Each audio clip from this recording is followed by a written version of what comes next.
Hi guys, it's Bunnymon and welcome to today's video and welcome to another WWE reaction.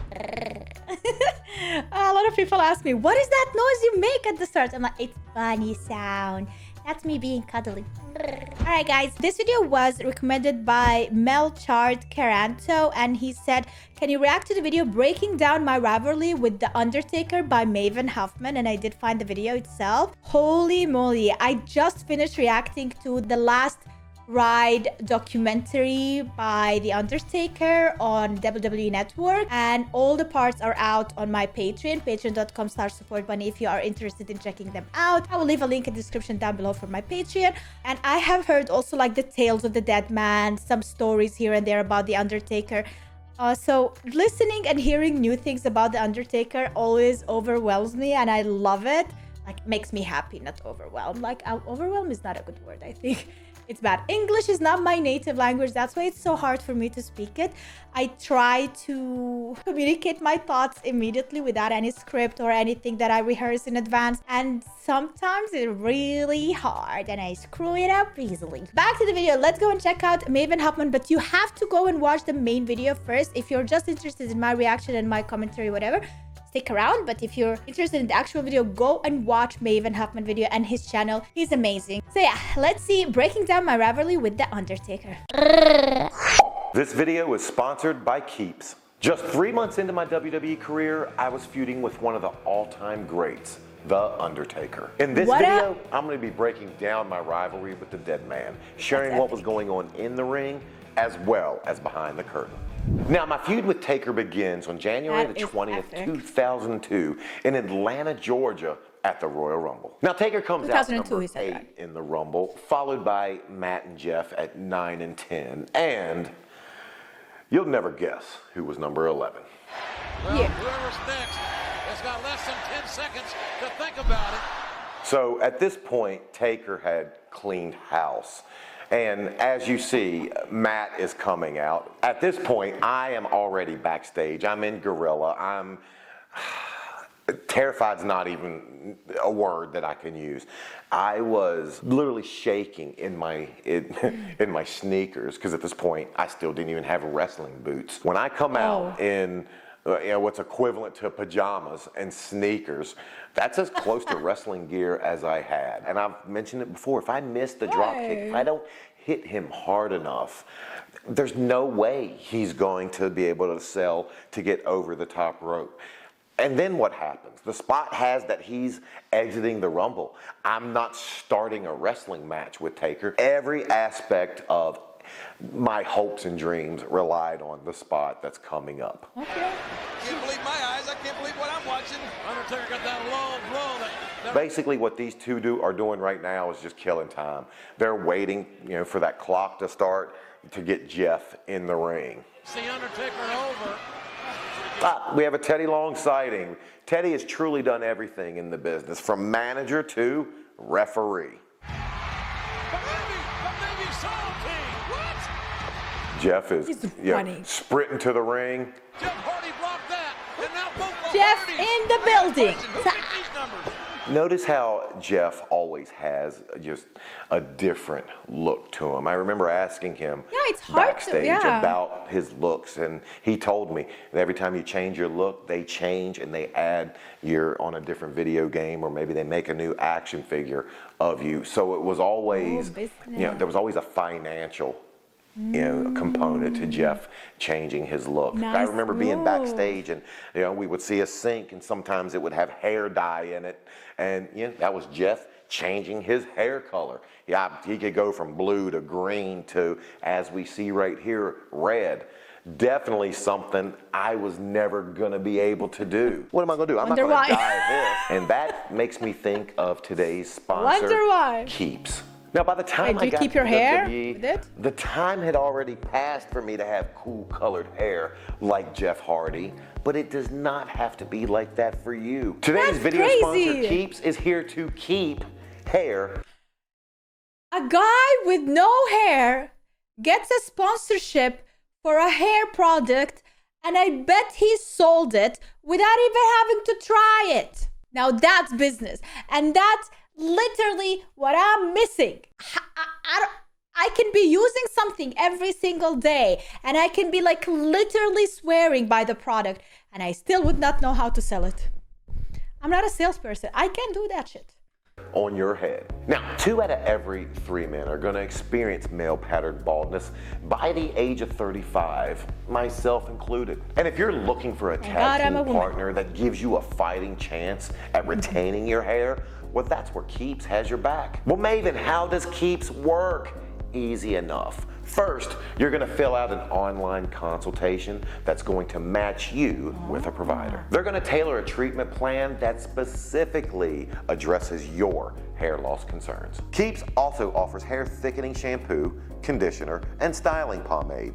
These products work together to complement your treatment plan and enhance results by making thinning hair look thicker using a special formula designed by hair loss experts. But Maven, I don't want my neighbors to know I'm using Keeps. How would they know? Again, Keeps has you covered. All of Keeps shipments come in non-branded packaging, so your business stays your business. Thanks to Keeps for sponsoring this video. Don't be ashamed for using hair products and using products to for a special offer to get started, go to keeps.com. It's like women buying makeup and being like, Huffman, or click the link in the description. Scared that someone will figure that out. keeps.com/MAVENHUFFMAN.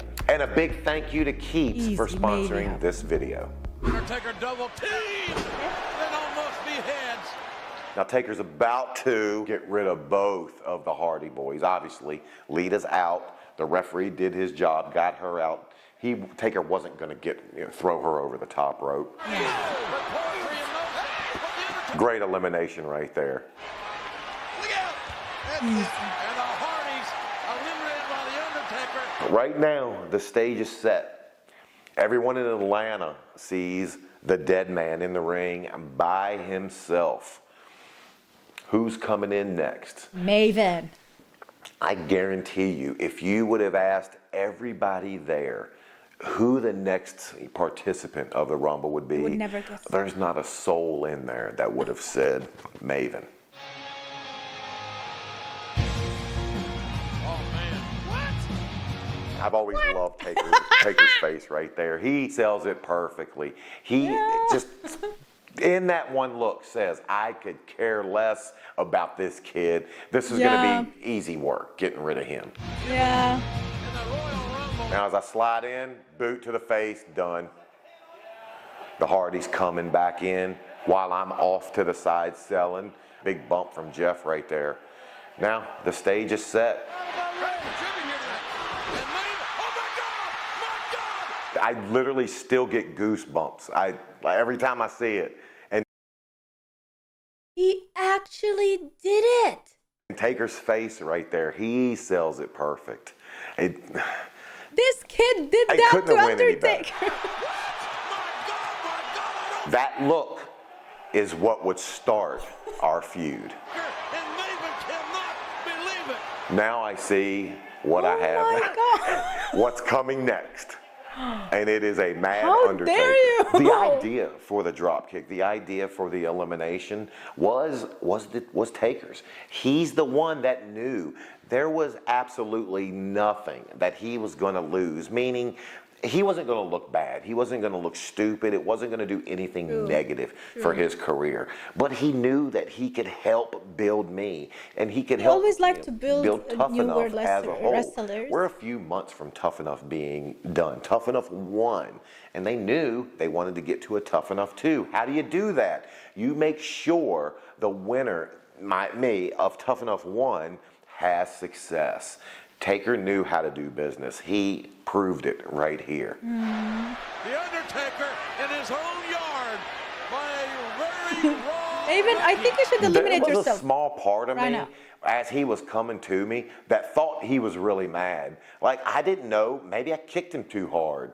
I had no clue. He was so believable, not only to those people, but he had me believing it. The young kid who won the first male Tough Enough competition this past year. Technically, he probably should have thrown me over the top rope just to eliminate me and just have me be done once and for all. It didn't happen, but that would lead to more feud with Taker. So I'm glad he didn't. This past year, they went through the ropes, not over the ropes. To be perfectly honest with you, up until this point, I'm having a blast. There's few things that I regret in my career. One of the things I do regret at the end of this Royal Rumble, once the night was over, before I left the building, one of the production crew guys came up to me and actually showed me the chair and asked if I wanted it. And I said, absolutely. And the whole night was just, people were pulling me in this direction, that direction, do an interview here, do this, do that. And by the time I left the building that night, I forgot to get it. I would give anything. I don't collect memorabilia. I don't have like a bunch of my action figures. I don't have, a bunch of my gear. I don't have anything. I'm just not into that.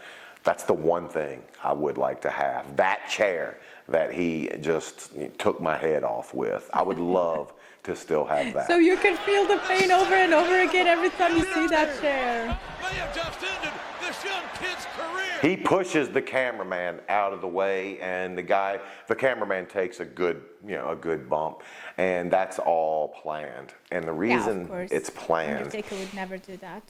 I do a wrestling no-no right here. In the wrestling world, we talked about getting color. In fact, I mentioned in a previous video about making a gig and how you get color. The no-no is you never, and I mean never, let someone else get your color. Why? Because you don't know how they're going to cut you. I trusted Taker. I still trust Taker implicitly in this business. As he pushes the cameraman over, as the cameraman is facing up and you're seeing the top of the arena, Taker is pulling out a gig that he made with me backstage earlier before we went out. He showed me exactly how to make it. He showed me where he was going to put it. He showed me where he was going to have his spare gig. He showed me how he was going to puncture it into my forehead, twist it, and how I was going to get color. They didn't trust me to get my own color because I had never done it up until that point. After a chair shot, that's devastating. With me getting color, we were going to actually, get the amount that we wanted. It's a no-no. Never, never let anybody cut you. Unless it's the Undertaker at the Royal Rumble, then you can let him get your color. Why don't you go ask the Undertaker politely? And seamlessly, when they come back, it looks like he's punching me. So it looks like you, the viewer, missed absolutely nothing. You're out, man. And one thing I've noticed, the fan in the white hat is alerting his buddies to the fact that he just got color for me. Now, over the top rope I go. I never understood why, because I forgot that I actually did go over the top rope. I never understood why people always thought I was not eliminated from the Rumble. I don't know if it's because technically Taker was out of the Rumble and maybe you can't be eliminated by someone who from someone who has been eliminated. I don't know. Leave in the comments your thoughts. I think that's fair. Up the steps we go. And I remember as we're going up the steps, hearing everything, hearing how much I sucked, hearing how much, just I'm getting the hell beat out of me. Because you touched the Undertaker. You didn't do that. Where are they going now? We're going to the next competitor, and I'm still getting the hell beat out of me through the concession stand. Should have ordered a burger. I was kind of hungry after this. Here we go. Through the popcorn machine. And again, in an earlier video, I discussed how we went through the popcorn machine, about the candy glass, what it's made from, and how it's completely safe. They showed me earlier in that day that I had nothing to worry about. The one thing I did have to worry about is when I got thrown through, the damn thing that pops the kernels, I just didn't want to run my head into that because you can fake the glass. You can't fake whatever that popper thingy is. So I had to make sure that as I was going in, I kind of arced down to the bottom so I didn't hit that. And eat a bit of popcorn on your way. I remember once I'm on the ground here, I knew my night was completely over. People were spilling beer on me. I think Taker even picks up a piece of popcorn.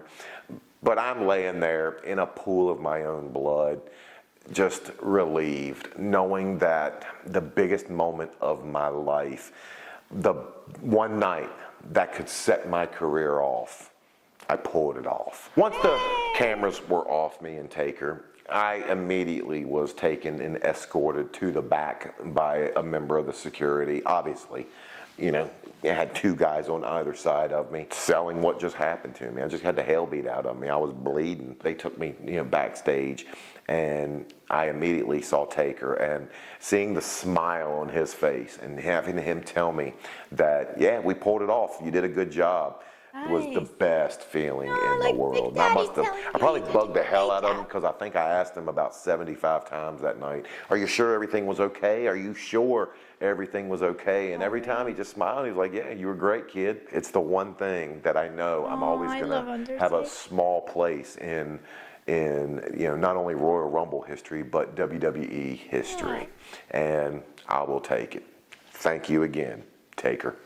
Following the Rumble, my next interaction with Undertaker would come 8 days later at Monday Night Raw, where since I wasn't technically eliminated from the Rumble, they would give me a chance at the undisputed heavyweight championship held by Chris Jericho. Oh. Now, going into the Rumble, I don't believe they had plans that I would have a little mini feud with Taker, but it went well. You know, it was getting a good reaction, had good traction. So naturally, the best way to keep the feud going was to just have Taker seem like he was pissed that the rookie, eliminated him from the Royal Rumble.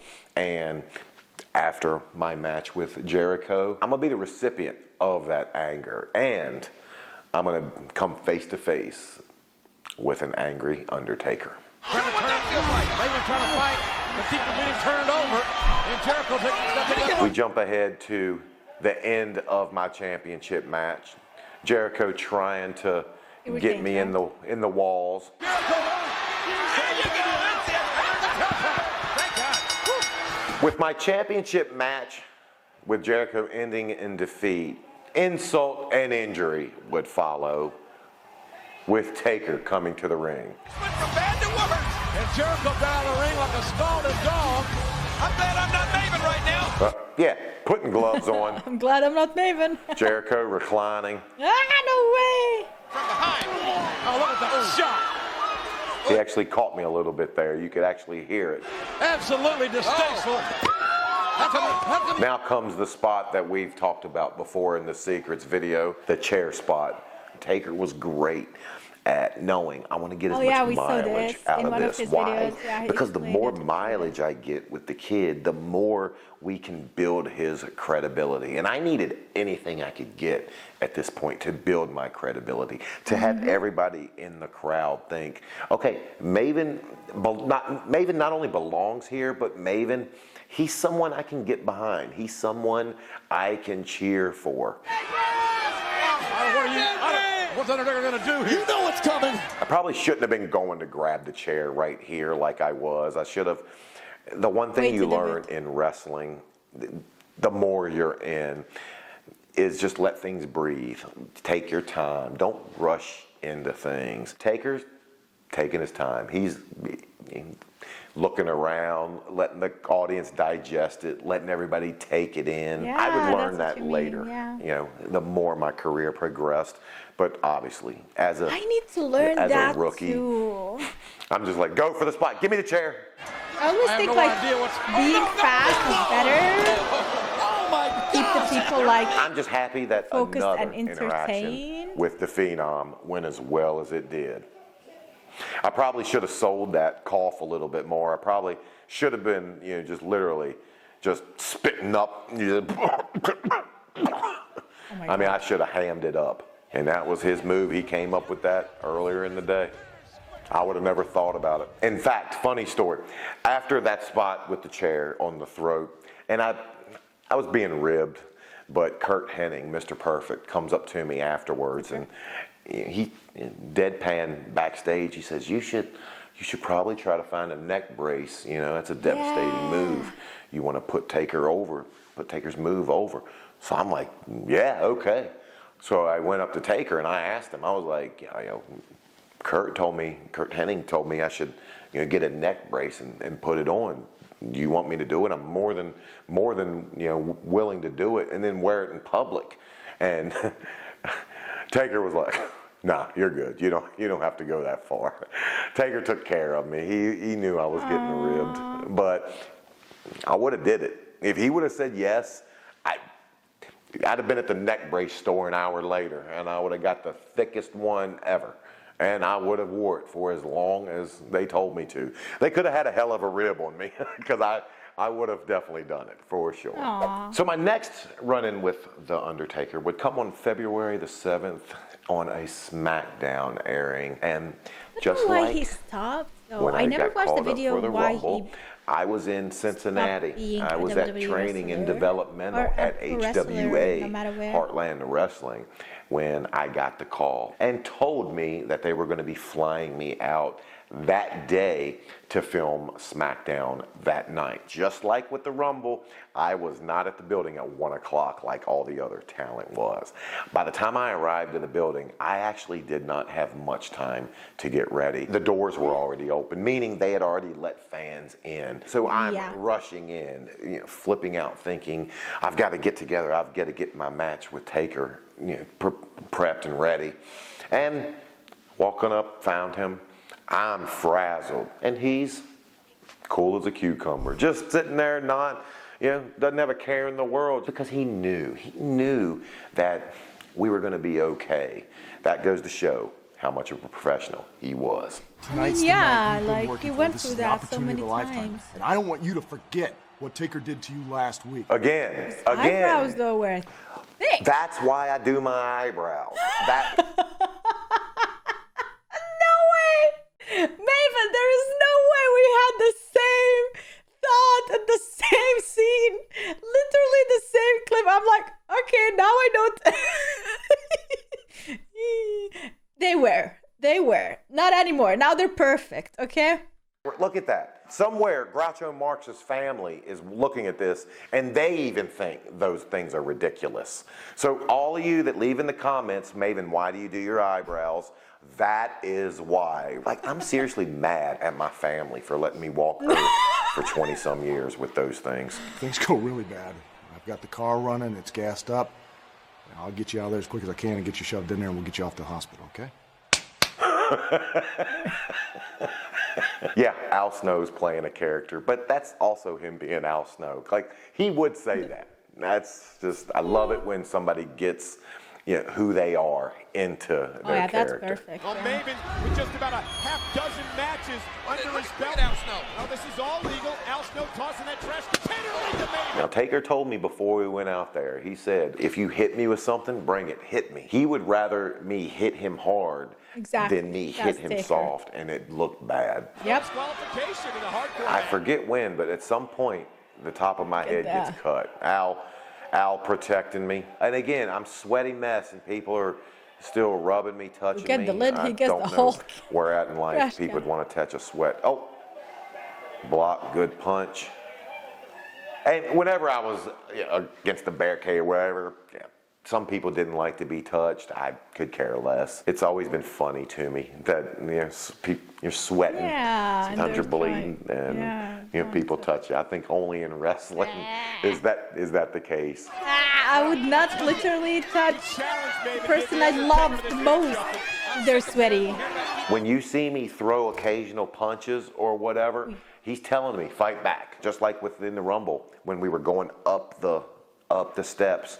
He would tell me, fight back, and then I would kick, fight back. And that's just so these people stay with the baby face. Al Snow on the apron distracts the Undertaker for a moment, but it doesn't matter much as he gets in the I think that's what cut me open because I actually got color, bled the hard way without using a gig.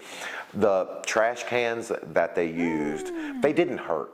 They were a cheaper aluminum, but they would crinkle real easily. And whenever they would crinkle and not be flat, the crinkle aspect might catch you and occasionally could cut you as it did this night. Wasn't bad, cut on the top of my head, didn't hurt, but just another time that I got color. But first time I got color the hard way. There you see the cut. There you see it. Now we're getting to the portion of the match where a dream come true for me is about to be realized. The taking care of business, King. The Undertaker locking in the submission maneuver. You'll see my eyes looking up the ramp. What I'm looking up the ramp for is The Rock. Try to hurt this kid, King. Wait a minute! It's The Rock! The Rock comes and helps him. I was about to become the new hardcore champion. That was not going to happen due to me beating The Undertaker. I was going to beat him, but they still had to protect Taker. You need to have someone on Taker's level that can administer any move. True. The Rock, definitely a guy that's on Taker's level. So the moment he comes out, chairs him, rock bottoms him, then to you, the fan, it becomes believable. Me pinning Taker, at that point, you can digest it. You can say, yes, Maven is the hardcore champion. The moment The Rock comes out, that adds legitimacy to what's about to happen.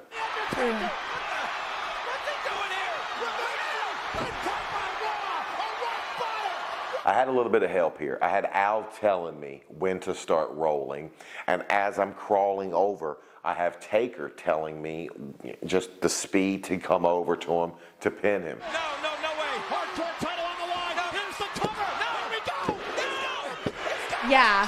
Like, it's believable that he won against him because he got the help from someone as The Rock. Right at the 3, he kicks his arm up, telling everybody, yes, I got beat, but just barely. It was just by a hair. Rookie Maven beats The Undertaker for the hardcore title. Oh, I can't believe it. It was always cool because as soon as I got past, through Gorilla, there was Rock, and he was one of the first ones to congratulate me. Like, congratulate me like I did something. I was like, nah, man, thank you. You're the reason this happened. My next encounter with Taker would come just a week later on SmackDown. Remember, this is back before they split the shows up. So Raw and SmackDown, same crew, did both. I would find myself in a tag match, tagging with the game, tagging with a Triple H against Kurt Angle and The Undertaker in the main event. It's the hardcore champion and the winner of Maven. Hardcore champion, probably the first time I had been announced as the hardcore champion. Undertaker attacking Maven from behind. Angle meets Triple H, and here we go with this unlikely tag team matchup. If you're ever in a wrestling match, if you're a wrestler and you want to know a good way to start a tag match and protect somebody who might be inexperienced, just have them turn their back and look at something, maybe so their tag partner coming. You jump them from behind. Just easy psychology 101.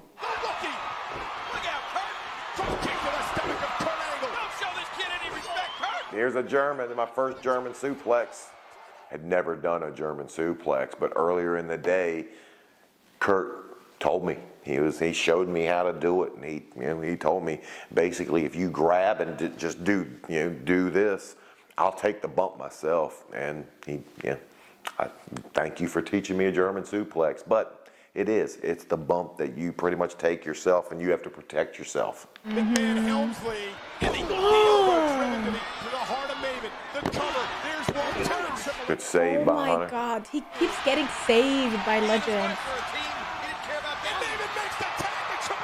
Rookie mistake there. I should have made sure, because that tag, we touched. You didn't. We touched tips. Yeah. We touched fingertips. I should have made sure, like, and taken that extra beat and that extra step. It looked like it didn't touch. Yeah, that's what I was commenting. Rookie Probably mistake. a lot of Make people. sure if you're getting a hot tag like that, make sure it's visible. Make sure, make sure it's audible. Make sure people can hear it. The Undertaker sending Maven over the top for a good. Throw out the trash. We're going to continue my feud on the outside. And another experience that I never would have dreamed would be happening this early in my career is going through an announce table. It's about to happen. What the hell is he doing? Wait, this is about. I am happy he removed the monitors. What the hell is the Undertaker going to do? He's going to break his back. Through the announce table. Looks devastating going through the table, Yeah. right? Right? Yeah. It's actually not as bad as you would think. The No table way, really? actually, as you're coming down for that split second, breaks your fall.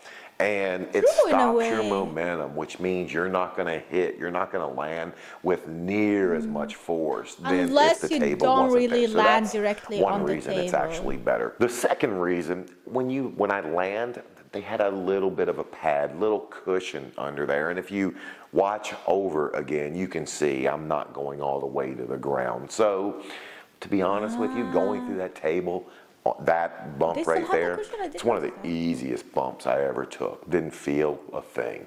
Shortly after I Okay, took the that's last nice to ride through know. the announce table, I was defending my hardcore title against Gold Dust.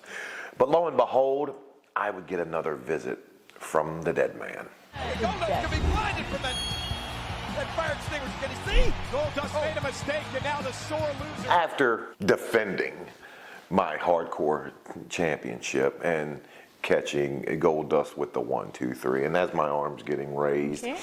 you know, to set up the dead man coming out, I had to take a boot, and that boot was in there, but that boot was in there because it had to be. It had to be stiff enough to knock me down, so my natural instinct wouldn't be to flee with Taker coming down. I almost had to be coming to and then find Taker in there, because if not, why would I stay? Yeah. Oh, look out. It shows somebody some respect for a change. But the fact is, he's still a rookie. But when is enough enough? When is enough for the Undertaker to make? Now with the save, Al Snow coming in. Al Snow and Every saving time. me would just prove what my father taught me at an early age. And that is, when you go to an ass-kicking party, sometimes you're the one supplying the ass. But him saving me would set up my rematch with the dead man 1 week later, with Al Snow as an official competitor, a 2-on-1 handicap match. Oh. Champion Maven set this handicap matchup. Who's going to be the next man? Look at that. I love Maven. That's the smartest person in that entire arena right there. Check your watch. We got about 55 minutes of show left, don't we? Oh, the Undertaker. Starting it hot. Taker starting it hot.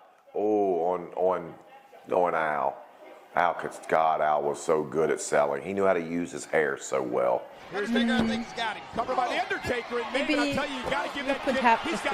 got some Right about there is when they told me, all right, asshole, stop throwing punches until you learn how to throw punches. Once they told me throw flippers, don't throw any more punches until you know how to do it. That's when I was on a ride 4 hours, and I would punch the steering wheel. And if I hit the horn and honked it, I hit it too hard. But if I didn't feel the steering wheel at all, I didn't hit it hard enough.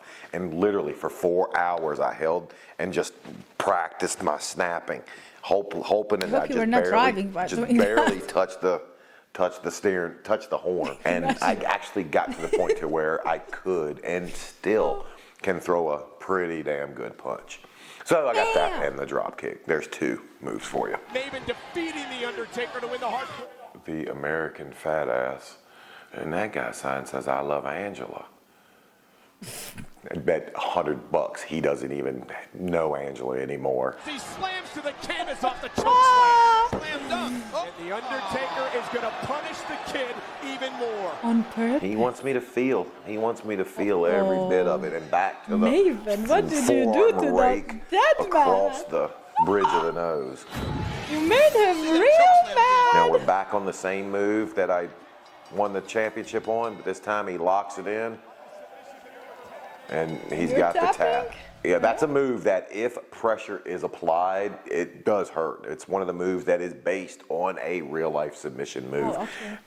Obviously, Taker putting it on me. And, I mean, I don't want to say I didn't feel it. I don't want to say it hurt. It did not hurt. But he puts just enough pressure on it to just make it to where you're going to actually, you know, your just natural instinct is going to be to relieve pressure. So he did it absolutely perfectly.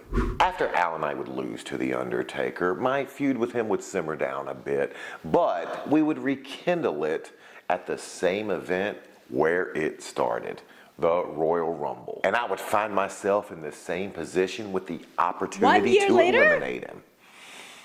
Might go a bit different this time, though. And here comes Maven. I'm not picking him. Hey, Maven eliminated The Undertaker one year. Now, unlike the previous year's Rumble, this year's Rumble would find me entering in at 26 and Taker at spot 30. So by the time we got into the ring, we didn't have it all to ourselves. We had a ring full of other competitors. Really? Big slam, Mike. How could that be allowed? How could Shawn Michaels be allowed? I'm not worried about anything until this point. I'm waiting for Undertaker to come out. You're just because technically all I have to do until then is just hang out. Just keep some action going, but make sure I don't get in anyone's way. The Phenom, known as The Undertaker. Is he gonna eliminate everyone? Making his return. With Taker entering number 30, I know my spot is quickly approaching. So again, all I'm waiting for is the person that is supposed to go out before me. All competitors are now in the ring. I'm about to end my feud with Taker and end it, ironically, flipped over from the way it began. He will do the same thing that you did to him. Every enter now has come to the ring. If you notice that really handsome guy laying in the middle opposite hard camera, that's me. And he's just waiting for his opportunity. Lying down like he's sunbathing. My God, The Undertaker is walking tall here. Oh, look! Maven thought he was going to strike again. Even behind you. Hitting him with the drop kick and landing and coming up and obviously celebrating too early with the 2 years in a row. Nah, that's just wishful thinking because I would be the one that was ass over tea kettle out of the Rumble. Broken in half. He drop kicked The Undertaker. I love this. And the Phenom and Maven eliminated. Now that reaction right there, me with the premature celebration, with the 2 years in a row and then turning into Taker grabbing me, my reaction with the eyes wide, yeah, that's. I love this. There was nothing premeditated with that. That's exactly how you felt. That's exactly the reaction that I gave on the spot. No one told me to, bug my eyes out, but it worked out for the better because it turned out to be the perfect look, realizing that a lot had changed in a year. Some for the good, some not so good. Now, my feud with Taker would have never been possible without the blessings from the dead man. So, Taker, I truly and sincerely thank you from the bottom of my heart. And because of that, I want to encourage you to click the link on screen and check out Taker's YouTube channel, 6 Feet Under with Mark Calloway. Thanks again, dead man. That is so cool, honestly, and promoting each other's channels. That is so nice. Maven 382k, excuse me. He's 404k now. Undertaker 312k. Maven giving Taker a rub. Such a class act. The feud continues. If they were smart enough, they would bring us into another YouTube feud like the lasagna or the cocomelon or whatever was it with PewDiePie. And this other channel, the Indian channel, I don't even remember the name. That's how you get subscribers. Who wants the Undertaker on Maven's channel? Me. Ah, that would be awesome. that is the end of this video. Thank you so much for watching my reaction, guys. I hope you enjoyed it. If you did, make sure to leave a like and subscribe for more. Such an amazing story and such an amazing career. What a blessing for him. And I bet he's so grateful to have one of the greatest, if not the greatest wrestler ever working with him and giving him the attention and the time for a boost of his career. Like, what a time for him to get back to. And I loved every second of this video because you could see every time he would look at the screen, like his eyes would tingle, sparkle, how happy he is he had this opportunity and how grateful he is for it, you guys. And this is the thing, I wish for something throughout my career where I go back and I am so freaking proud of it. So far nothing that much, but like so freaking proud of it that my eyes would have the same sparkle. But that is it, guys. Thanks so much for watching. Hopefully that day will come one day, and hopefully sooner than later. But that's it. Thanks so much for watching, and see you tomorrow with a brand new video. Bye.